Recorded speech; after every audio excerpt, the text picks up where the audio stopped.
Well, I guess I have two options for a question. One is on like creeping authoritarianism from the state. Well, glad to know at least some people are concerned about that.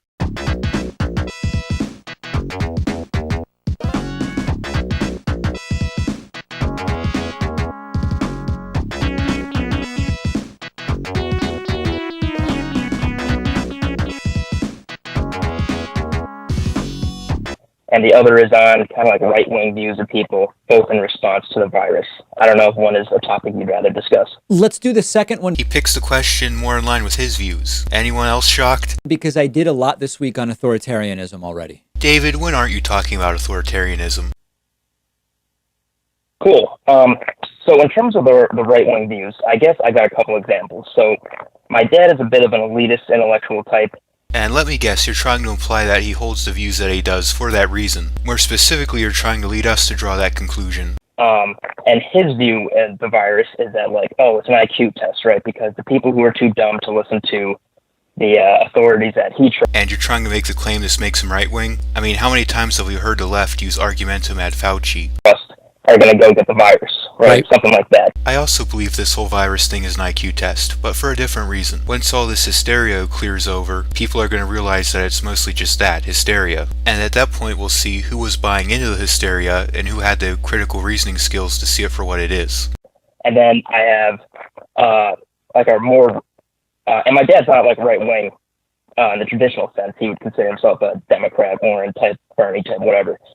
But then I also have people from my work who are more traditionally right-wing from like rural Vermont, rural Virginia, where they're just like, great, all the stupid people are going to die in this. Well, as it turns out, actually most people aren't going to die, stupid or not. This virus has a 0.01% mortality rate, and even then, of those people who've died from it, most of them had pre-existing conditions, so it's hard to say whether or not they actually died from coronavirus.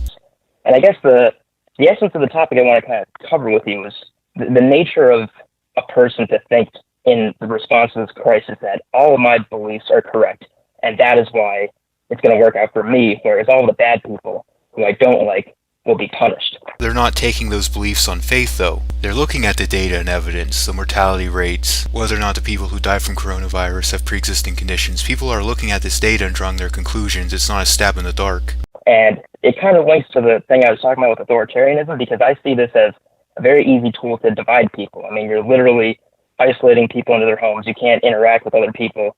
And your form of media is just going to tell you that whatever you're doing is right and everyone else is wrong. This caller is actually making a fairly decent point. One of the side effects of a lack of social interaction is less ideas being shared around, less of the opposing opinion is heard, there's less opportunities for you to have your views criticized. That combined with the polarizing nature of this issue, and you have a recipe for echo chambers. And I kind of point to the spring breaker thing where it's like, these spring breakers, well, obviously they don't sound great and they might be dumb. But just a moment ago, didn't you posit the idea that a lot of these opinions regarding the virus and what should be done about it are coming about as a result of echo chambers? How do you know your opinion regarding these spring breakers didn't come about similarly? They're the cause of the problem, as opposed to maybe the people running things. Well, I for one do believe that it's the people who are running things who are causing all these problems. If by the people you run things you mean government, if people were free to go out and live their lives, we'd have people being exposed to the virus, building up an immunity, we'd have a stronger economy so people could afford more health care and more treatment. In just about every way, the government is making this pandemic worse. So I want to get your thought on that sort of response.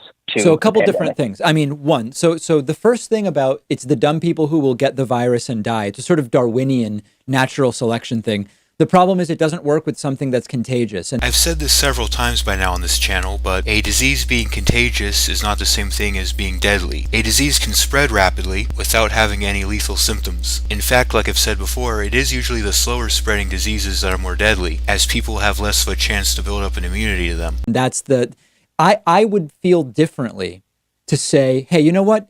If some people really don't take this seriously and they don't care, they're only putting themselves at risk. Go let them get it and die. The reason we can't do that is because they're spreading it to others who are doing the right things. But isn't the whole point of doing quote-unquote the right things to prevent me from getting the virus? If I'm taking precautions to protect myself, why should it matter what other people are doing? Are you admitting that all these measures that the government's recommending, like staying 6 feet apart and wearing masks everywhere you go, isn't actually effective at protecting me from the virus? So I get that instinct, but unfortunately, because it's a contagious virus, it just doesn't work. Are you going to explain why it doesn't work? Since this calls into doubt the effectiveness of the very safety measures you recommend, that's going to be important, because it implies that either these safety measures aren't protecting me, or they're somehow contingent on other people also taking them. If the former is the case, then you kinda gotta go up to all these business owners who lost their business, or people who lost their jobs, or people with asthma who can't really go to the grocery store now because they have a hard time breathing through masks, that you're going through all this bullshit for nothing. If it's the latter, then you kind of have a few things to explain. For example, how many people have to be taking these measures in order for it to be effective? Because expecting every single person everywhere to take these measures, even if mandated by law, simply isn't feasible. It's unrealistic to expect everybody to constantly take these measures, so there kind of has to be some flexibility for certain people who won't. And another thing you'd have to consider if you're advocating for these measures to be taken is that by sowing the seeds of doubt like this, you're actually making it less likely that people will follow these measures. Because just think about it for a minute, if the effectiveness of taking these measures, these precautions, is contingent upon how many other people take it, well then people are going to have the mentality of, well, what does it matter if I take these measures? If other people aren't taking them, it's not going to be effective, so why even bother? So you may, ironically, have less people end up taking these precautions because of this argument.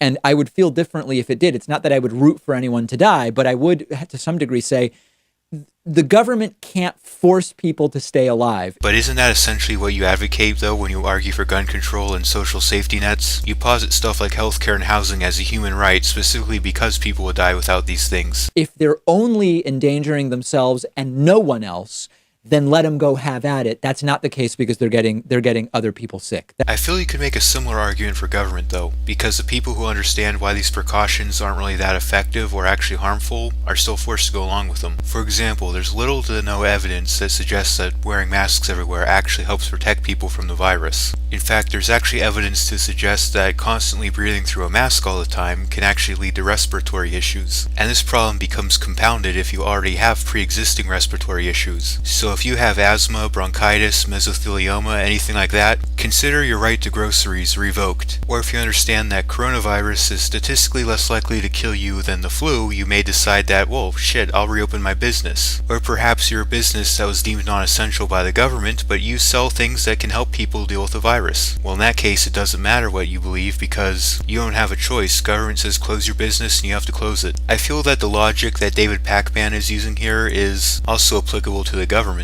Because, the people who want to wear masks 24/7 and develop respiratory issues are free to do so. Problem is, government wants to force everybody to. If you're such a candy ass that you want to close your business, quit your job, wear a mask everywhere, you can do that. You have that choice. What you can't do is get government to point a gun at other people and force them to. That's sort of number one.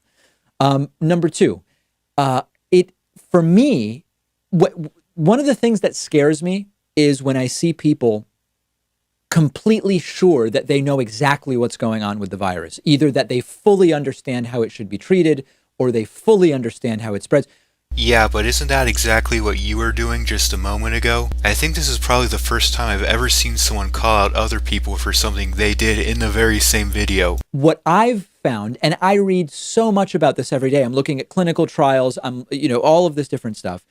Every day, I come away saying, wow, there's so much we don't yet know about this. And in spite of this, you seem to know with pretty good certainty how it should be dealt with. If we don't fully understand the problem, how can we formulate to any certain degree a solution? Shouldn't we get all the facts first, then essentially destroy the economy? And so I would be skeptical of anyone who is following what's going on or not following it and thinks that they really know what's going on. Then stop giving Fauci a blowjob. What we really seem to be learning is how little we understand about this so far. Yes, I agree, Pakman. You seem to understand very little about this whole virus. I'm assuming that's why you never bothered explaining how exactly it is that this virus can still spread to people who are taking the necessary precautions. Yeah, and everyone to blame other people. Oh boy, Shiv, you're my completely breaking up now. It seems that your connection has gone nuclear. You know what else is going nuclear? Your arguments. You know what else can go nuclear? My Patreon page. Link will be in the description. Thank you very much for watching. This has been Philosophossum, making stupidity play dead. Have a good one.